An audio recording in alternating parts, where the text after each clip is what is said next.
Hello and welcome back to another episode of the Mark Moss Show, where we're always talking about the decentralized revolution, looking at the world through politics, finance, and technology to find the signal through the noise. We're looking at some of the latest breaking news headlines this week, and I got some big stories that I want to cover. Man, these stories are really so much bigger than just the actual story, and I'm going to break down some of these things that are happening in the world today, but I'm going to bring them into context so you can understand how they're not just lone pieces. They're much bigger pieces of a much bigger story. So we're going to cover the auto worker strike. It is not what you think it is. It's much bigger than that. We're going to break that down. We're going to look at some of the censorship pieces that was going on. I want to look at what the Fed and the other central banks have just decided to do. We're going to cover, I don't know, a whole bunch of stuff like I covered here. We'll break it down. You don't want to miss it, so don't tune out. But I'm going to break it down first by talking about what the heck is going on in the United States and Canada. What's going on in the United States and Canada? So in the U.S., we're starting to see a lot of signs. And I'm going to connect a couple dots for you here. What do automobiles have in common with food and groceries? And what does the U.S. have in common with Canada? Well, don't worry, I'll break that down for you. So you're probably already aware, you can go catch the news headlines anywhere, right? You can just browse CNN or Fox or wherever you want to get your news, and you can get the news stories. But no one's going to connect the dots for you like I'm going to do right now. So what do we got going on here? We have the UAW, the United Auto Workers. They're on a big strike. It's a targeted strike. It's a plan that's going to affect all the big auto manufacturers. It began with about 145,000 workers walking out of 3 auto plants in hopes of, getting paid more money. Now, again, that's the news. But what happened? Well, about a decade ago, automakers were, on the verge of bankruptcy. As a matter of fact, GM was going bankrupt. The government had to step in to save them. There was a big agreement to accept the contracts that no longer tied workers' pay to inflation. Now, if they didn't do this, they were going to lose their job. So I guess they went ahead and just did this. Now, was this a bad deal? I don't know. I'm not going to dig into that. It doesn't really matter at this point. But here's what matters. They didn't tie their wages to inflation. And so what does that mean? That means that the auto workers are losing money on a regular basis. So their pay is going up. As a matter of fact, the U.S. auto workers manufacturing production lines earn about $28 per hour in average. That was in August. It's up $1 from the previous year. So their pay went up $1, the average auto worker. But the problem is that inflation, the cost of living, went up even faster. Now, if we go back to 2007 or earlier, we can see that they're making, anyone that started in about 2007 or earlier, which was pre this contract being agreed on, any of those people are now making about $33 an hour on average. Now, these are summaries for the big 3. Now, like I said, these are for people that worked before 2007, and they were part of the lower tier. So they were earning about $17 an hour back then. Now they're making about $33 an hour, which means they've been increasing their pay by about 6% annually. But the problem is, again, inflation has been going up higher. The promise of low inflation was broken by the government. So the government got them into this deal, but because the government can't stop spending money, the Biden administration is spending more money than anyone ever in history, but Trump did before him, and Obama did before him, and Bush did before him. That's just the way it goes. They're spending so much money so fast, inflation is raging so high that it's not helping these workers out. They're losing money. And these are the guys that are producing real goods and services. So while cars have been going okay, overall, the workers have been losing money. And this is the problem. So when you see wages, and not just for auto workers, for everybody has been going down. Even though their pay is going up, their real wages, when adjusted for inflation, have been going down because the cost of steaks and milk and cheese and houses and gasoline and all those things are going up faster than their pay is. So when you adjust it for those things, you see that they're actually making less and less and less. All right. So that's problem number 1. But we have some other problems. Now, the other problem is, like I said, what does that have to do with groceries? Well, someone that I had on my show just recently, I think it was last week actually, Peter St. Ong, which, by the way, Peter and I are both speaking at the Bitcoin conference in Amsterdam coming up in just a couple of weeks. So I'm looking forward to hanging out with you, Peter, if you're listening. And anybody who's going to be in Europe or going to be in Amsterdam, I'd love to hear from you. Hit me up on social media and let me know. But anyway, he put out an article talking about the breakdown of what's going on with these grocery stores, specifically in Chicago. So in Chicago, the mayor announced plans for a government-run grocery store. Why? Well, it's the same problem that Canada's having with their grocery stores.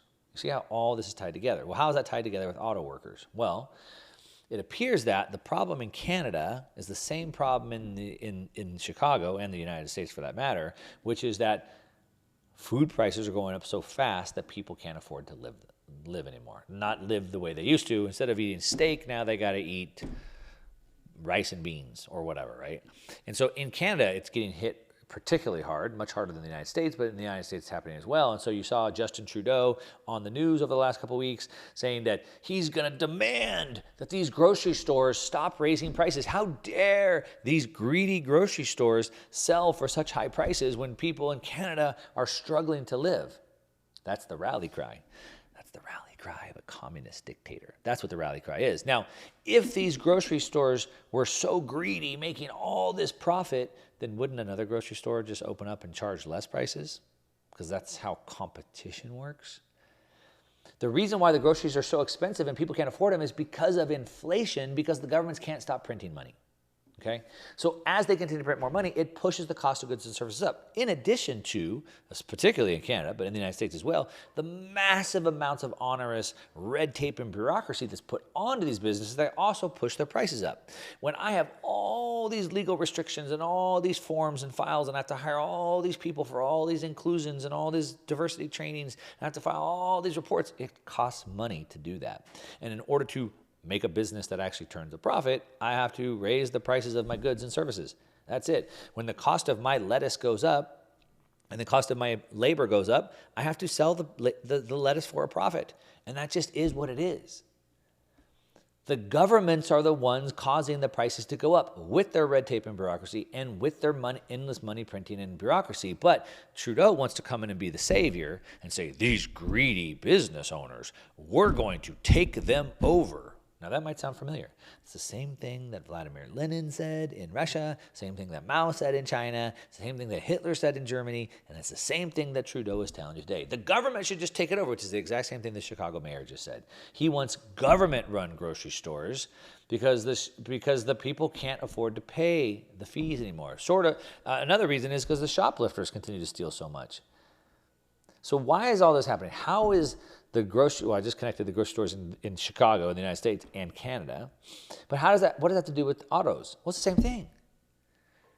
All around the world, we have this massive migrant problem going on. It's all the same thing. Because the United States is printing so much dollars, we just increased a $2 trillion deficit. Inflation in the U.S. is really, really bad. But because we have the reserve currency of the world, it's not as bad here as it is in Canada and Europe. Inflation is way worse in Canada and the UK and Canada than it is here. But those are top G7 countries. It's even way worse in G20 countries. It's even way worse in the global south. When you get into Africa and you get into South America, they're having massive famine. They're having political coups happening because the money is broken down. This is all because the governments can't quit printing money. This is it. So now you can't afford groceries in Chicago. You can't afford them in Canada. You can't afford to work on the auto line anymore at an auto manufacturer. You can't afford to live in Africa, so you're going to move to Europe. And this is all because the money is broken. And, don't let a crisis go to waste. So, by the way, let's just blame the greedy businesses and we'll just take them over and have a government-run business structure. Sort of like what happened in communist Russia. Yeah, something like that. Now, let's look at some other big breaking news that happened this week about the money printing. So we know the Federal Reserve, the Central Bank of the United States, the ECB, which is the European Central Bank, and then you have the BOJ, which is the Bank of Japan. Those are the three largest central banks in the world. They're really the only central banks that matter. They're the tier one banks. There's a lot of other central banks, but they just don't have enough money or policy to really matter. And really the Fed and the ECB are the big ones. The BOJ has been just constantly easing and buying all their bonds and the stocks, so it's like we already know what they're doing. They've never gone into a tightening. But the Fed and the ECB, both with Europe, the UK, and the US, dealing with massive amounts of inflation, had to do something. So they decided that they would try to tighten the monetary policy. They'd try to bring this loose monetary policy, slow the economy down, make people lose their jobs, make your rate of pay go down, make your stock accounts worth less money, so you stop spending money so prices can come back down. The problem is that while the Fed and the ECB, while the central banks are doing that, it's not your spending that's causing the problem. It's the government. It's the Treasury. The U.S. Treasury will not stop spending money. As a matter of fact, the U.S. deficit, meaning the amount of money they're spending over the amount of income they have coming in, just hit $2 trillion. Wow. $2 trillion. They are spending, the U.S. government is spending now more than 50% more than they were spending just pre-pandemic. Let's just, let's say that you live on $100 grand a year, and now you're just going to spend $150 grand a year, and you're going to borrow that $50 grand a year. Like, that's basically where we're at. So the Fed has been trying to tighten things, but the government, it continues to spend. But here's the key piece here. Obviously, inflation hasn't been slowing down. As a matter of fact, inflation is going back up now. Inflation is causing lots of problems. Auto workers, they can't afford to live. They're striking, which is going to, guess what? Make prices go up even more. Interesting enough. So they may get the pay they want, but then it pushes the cost of the cars up higher. So did they really get a pay raise? Well, they're taking more dollars home, but those dollars buy less. But what's the Fed going to do? Well, the Fed decided they've been on this warpath of tightening, trying to slow things down. So all eyes are on the Fed. What are they going to do? Are they going to hike rates again? Well, this week they decided to put a pause on it. They decided to hold interest rates steady at the 5.25 to 5.5% range. But they said maybe we might hike again. We don't know, but we might. There's a chance. So here we have the most important central bank in the world, the Fed, said, we might be done tightening. We're going to pause for now. We might hike in the future, but we're going to pause for now. The ECB, the second most important central bank in the world, they also decided to pause. As a matter of fact, they hiked again, but they said that they're not going to raise anymore. So we have inflation raging. The auto workers are striking. The grocery stores are being nationalized because of inflation. They're trying to slow inflation down. And here we have the two most important central banks in the world who are a lot of the cause of this, that have been trying to stop it, are now seemingly to throw in the towel. Are they done? They're going to quit? Now, again, the Fed says they could come back. They could come back and raise rates one more time, but we don't know. Jerome Powell, the head of the Federal Reserve, used some metaphor at the Wyoming meeting like a couple weeks ago, saying something about we're navigating by the stars under the night sky or something like that. Like we're just reading the tea leaves. Like whatever the data says, we'll do this. Now, if we look at the Fed rate monitor tool, it says that a cut to 5 or 5.25 basis points becomes the most likely scenario by June of 2024. And by the November 2024 meeting, which is surprisingly, or I should say non-surprisingly, U.S. election time, the Fed funds target will be down to 4.5 to 4.75. So potentially 3 cuts happening. This is what the projections are. This is sort of what the market's pricing in and what the market's betting on. So while the Fed decided to hold steady, the markets are betting, the markets are predicting that they'll be cutting by next year. Now, while that sounds good, historically it's not. So historically, when the Fed starts to cut, unfortunately, then a crash comes. Now, it's not causation, it's the difference of correlation versus causation. In my opinion, it's correlation, not causation, because it's actually lagging. So what happens is the Fed has been tightening, and it has a lag effect. It takes 12 to 18 months to really see the effects of those tightenings come through. Now, once they've felt like they've done enough, or in this case, they've probably done way too much, They decide to stop. Then things start getting really bad. And they're like, oh crap, we went way too high. We shouldn't have gone that high. Quick, reverse, reverse, reverse. And they do, but the damage is already done. Because this isn't like a little car that you can zip around. This is more like an aircraft carrier. You need, 50 miles to turn this thing. So by the time they see the signs coming that they went too far and they reverse course, again, it takes 12 to 18 months, and so the damage is already done. So that's kind of where we're at. Now, the markets are sort of in agreement with the Fed's, dot plots, or basically what they're projecting as these interest rates to happen, which potentially this pause has been good. So are they going to pause, and how long will they pause? And so it looks like this could potentially be good for some of the risk-on assets. Specifically, like Bitcoin is probably the most price-sensitive risk-on asset, which is, it's still sort of stuck in this range, but we can see, it's in this $25,000, $26,000 range. But I think, we're probably going to stay in this choppy market for a while until the Fed really kind of decides what's going to go on. And we're seeing that in the stock market right now. But we also, like I said, seen it with the ECB. So at what point do we have now all three central banks, the BOJ, ECB, and the Fed all loosening? And my guess is it's probably next year. Now, this is in light at the same time that the U.S. national debt hit $33 trillion for the first time in history. And the interest, just the interest on the national debt, is almost $1 trillion. Now, just 40 years ago, the debt was only $900 billion. As a matter of fact, it took from the date the government was founded, if you want to look at like 1776, or if you look at like when the Fed was created, 1913, all the way to 1981 for the government to get to $1 trillion in debt. So it took however many years, hundreds of years to get to $1 trillion. The government just added $3 trillion in the last 3 months. Crazy, right? Crazy. This next story, it is really scary, and it's very, very telling of exactly where we are. And again, you can read the news headlines anywhere, but I want to tell you what they mean, and I want to bring the context. And what am I talking about here? You might have heard of Russell Brand and what's happening with him this week, right? So Russell Brand, obviously, a famous actor, musician. Now he's a commentator.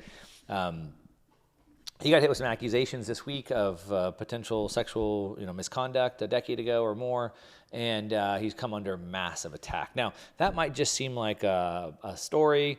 You might think that he's being unfairly targeted because of his ideological views, but just how big and how deep does this go?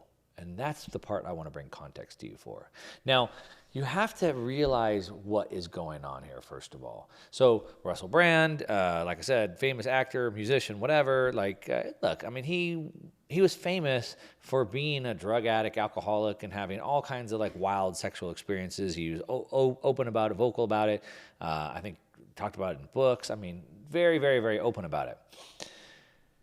So you would think that during that time and doing those things, you would have heard about, potential sexual misconduct happening. Like at the time it was happening. Potentially he did some things that might be outside the normal thing, right? We don't know. However, now today we see multiple women are accusing him of sexual assault, emotional abuse, going all the way back from 2006 to 2013. Now, I don't know, UK law, I think in the United States there's, statute of limitations, which I think that's way longer than that. Typically, hey, if this happened to me, I should probably go talk about it now, not from 2006 to now. What is that, 15 years later? But these accusations, they come not from the individual people, but from a joint investigation by the Sunday Times and Channel 4. Now, Russell Brand, of course, obviously strongly denies this. He says, hey, look, I did some crazy sexual things. I talked about them at the time, but I never did this. That's the high-level story. You can go read that anywhere. But here's the important part. What happened since then? So this is an allegation. Allegedly, per some investigative reporter, allegedly he did these things. Now, in the United States, and I believe in the UK as well, we're supposed to be innocent until proven guilty, and that's proven by beyond a shadow of a doubt. So in court, that must be proven beyond a shadow of a doubt, and I'm innocent until that has happened. Well, we don't even have charges filed. There's not even an indictment. This is just an allegation that was made, and all of a sudden, just like clockwork, YouTube demonetized Brand's channel.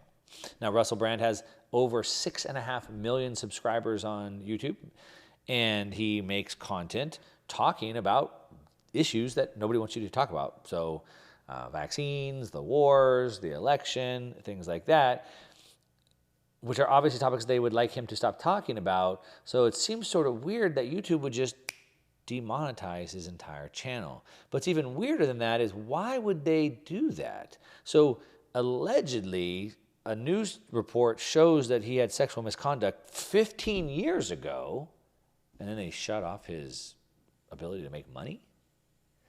Now, it wasn't just an isolated incident, and this is where you have to start paying attention. So YouTube did that. Well, how does YouTube have anything to do with what's going on with an alleged thing with Channel 4 News over in the UK? But shortly after that, the chair of Culture, Media and Sports Committee in the UK Parliament, so the UK Parliament sent letters to X, Twitter, the BBC, TikTok, GB News, Channel 4, and Rumble. And in this letter, they asked if Russell Brand was able to monetize his content on those platforms. They said, quote, let me read it to you. While we recognize that TikTok is not the creator of the content published by Mr. Brand, and his content may be within the community guidelines set out by the platform, we're concerned that he may be able to profit from his content on the platform, end quote. So let's think about that. So we understand that, his content may be totally within your guidelines. But what we're concerned on is he may be able to profit. So since when is being allegedly accused of a crime mean you can't work? So now all of a sudden you're supposed to be innocent until proven guilty, but now if you're even alleged, not even indicted, not even charged, alleged to have done something wrong, you can't work anymore. You can't make money. So that works? Like, what kind of world is that? Now, let me be clear. I have 3 sisters. I have 2 daughters. Sexual misconduct or assault is no laughing matter by any means. And these allegations, I guess they're serious, right? If it was my daughter or my sister, I'd want them to be serious. And so these accusers should have every single legal right to an investigation, right? So I guess, I don't know about the statute of limitations. I'm not an attorney in London, but maybe there's something there. But, normally this should be taken seriously. And so there should be some sort of criminal proceedings. There should be an investigation. And there might be, after the investigation, there might be some criminal proceedings if the evidence that's been found, warrants that, if it merits that. But again, Brand is innocent until proven guilty. And social media platforms and governments should have zero power to strip him of his ability to make money, right? I would think so. I would think that democratic governments should not have the ability, should not have the power, should not want to try to step in front of that. I think it's completely inappropriate for representatives of that to use big tech to punish people for, again, alleged misconduct. I think doing so violates the fundamental process of due process. This is a legal principle that goes all the way back to 1354 in the Magna Carta, established by British King Edward III. But just because someone alleged it, they took it down. Now, on Twitter this week, MMA legend Jake Shields claimed, it was a funny tweet, I really liked it. He said, if I said former New Zealand Prime Minister Jacinda Ardern raped me 17 years ago, YouTube should immediately censor all of her videos. Now, the irony there is Jacinda Ardern is the one that goes to the UN and demands that we take away free speech, right?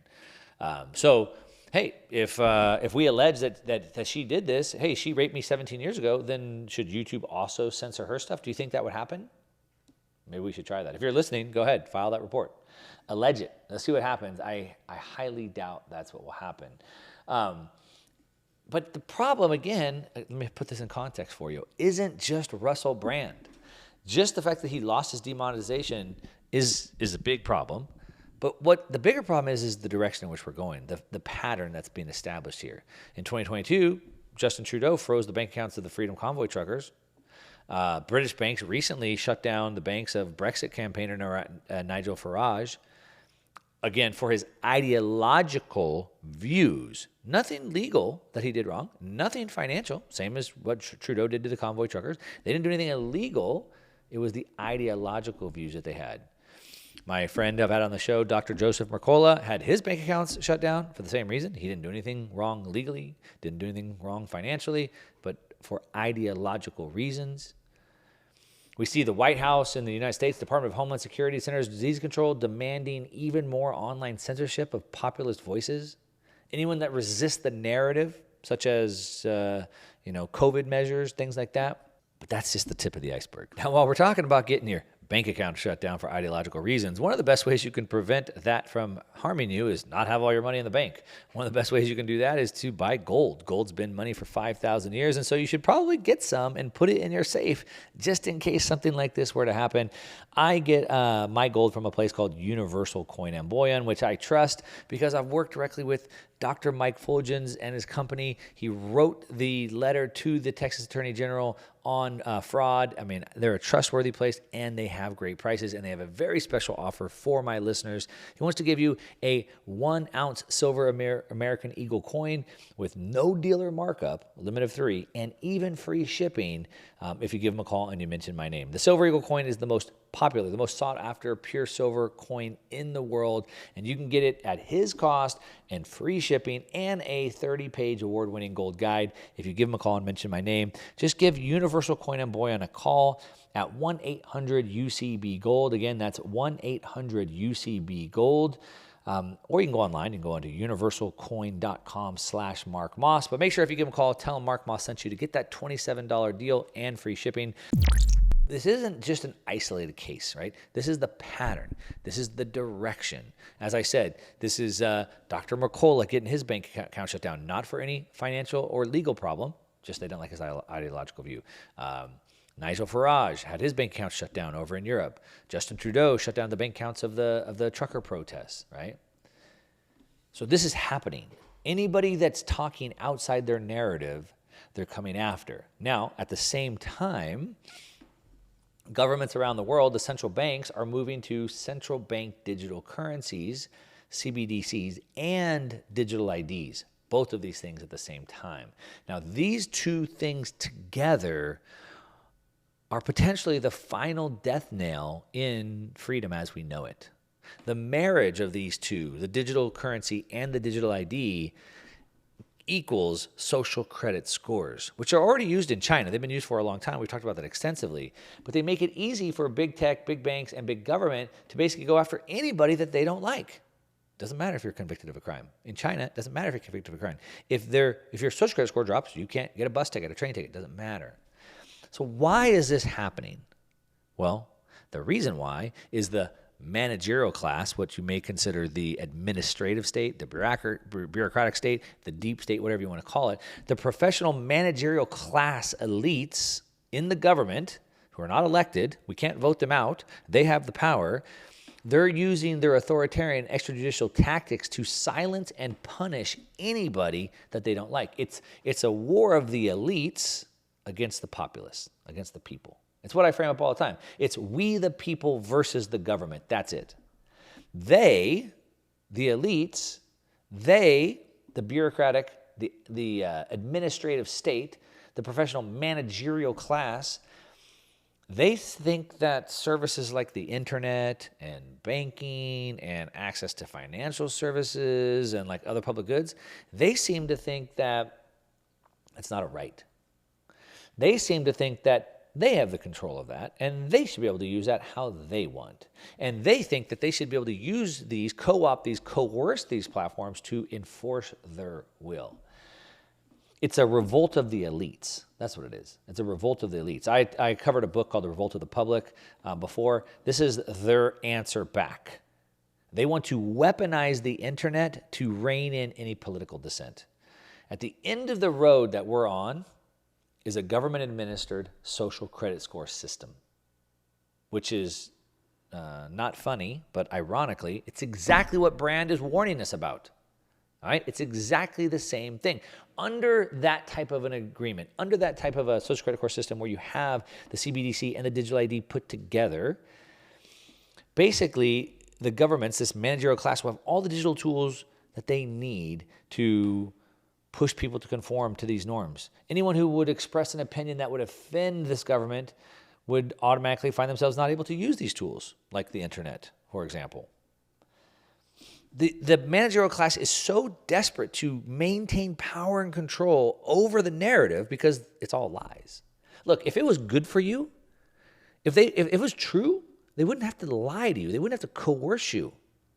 The very fact that they have to control this narrative shows you the true intentions. They want to control this, and they're not happy that the internet has given us the power to have this information. Imagine, knowledge is power. We have all this knowledge at our fingertips, the power that we have, the people have the power. They don't want you to have the power. They want the power only for themselves. They want the internet ripped from your hands. These political leaders, they want to reassert their dominance over the online conversation. We know this. It's been revealed. We saw it in the Twitter files. We saw all the details there. We see it in the actions that they're having. We see it in the when they brought Matt Taibbi and Michael Schellenberger forward in front of congressional hearings and asked them to reveal their sources. They persecuted them, sending the IRS to their house and all these things.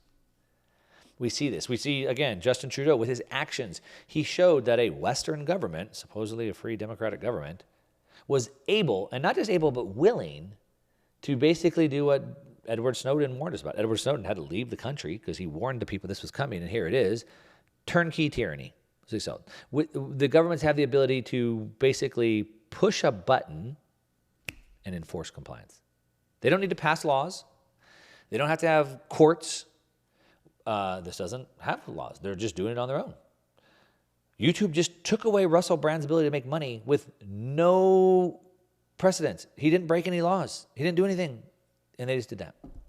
Now, Brand seems to be too big to censor, so they just take away his ability to make money. Right? They can't stop him, but they can certainly give him financial punishment. Now, again, if Russell Brand, did this, then, let's hold him accountable. But there should be due process. YouTube, Rumble, the British government should not be able to go around. The Biden administration should not be able to go around and prosecute their political rivals. Sort of like what's happening to Donald Trump. Sort of like what's happened to Paxton, the attorney general in Texas. They're literally interfering with a president, their main opposition, the political rival, the president, while at the same time interfering with the prosecution of his own son. Now, where does this go? Well, in the end, this crackdown is a cultural reaction from the professional managerial class, and it's the institutions that they control. That's it. In their view, the professional elites view the ordinary people, the working class people, as a completely different class of people. They see them as a threat. Again, you should not, you, me, we the people should not have this powerful weapon of the internet in our hands. Now, again, the combination of these two things make it very dangerous. So right now there's 130 countries exploring CBDCs, 90% of the population. At the same time, the World Health Organization, the WHO, is adopting EU's digital certification system for its global health certificate. The G20 agreed to put in a global health certificate and use USAID to promote digital ID systems. Okay? Several U.S. states, including California, Arizona, Louisiana, Maryland, are making plans for state digital IDs. This is not some fringe thing. This is what's happening.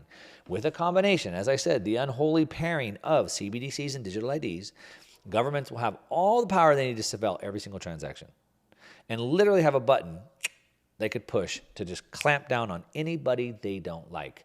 They don't like what you said, just like in China. They don't like what you said. Hey, Russell Brand, we don't like what you said online. Hey, Mark, they probably don't like what I'm saying right now. Take away your ability to make money. Pulitzer Prize winning journalist Glenn Greenwald, a left-wing journalist, by the way, said, since when do Western political officials have the power to impose extra legal punishment on people for alleged crimes they've never even been charged with? He said, what gives the U.S. and U.K. officials the right to demand that tech companies remove or demonetize speakers? Now, the same has to go for the banks. How can the banks just take people's bank accounts away like Dr. Mercola or Nigel Farage? They can just debank people. Now, typically banks were not allowed to discriminate for racial, religious, sexual identities, but they can for ideological reasons. If this isn't a wake-up call, I don't know what is. The pairing of these two things, digital IDs and CBDCs, it's not a thing of myth. They're working on it. I just read it to you. The G20 agreed on this. And if this comes into place, it's not going to look good. However, we have an answer. We have Bitcoin. So we don't have to use CBDCs. We have Bitcoin.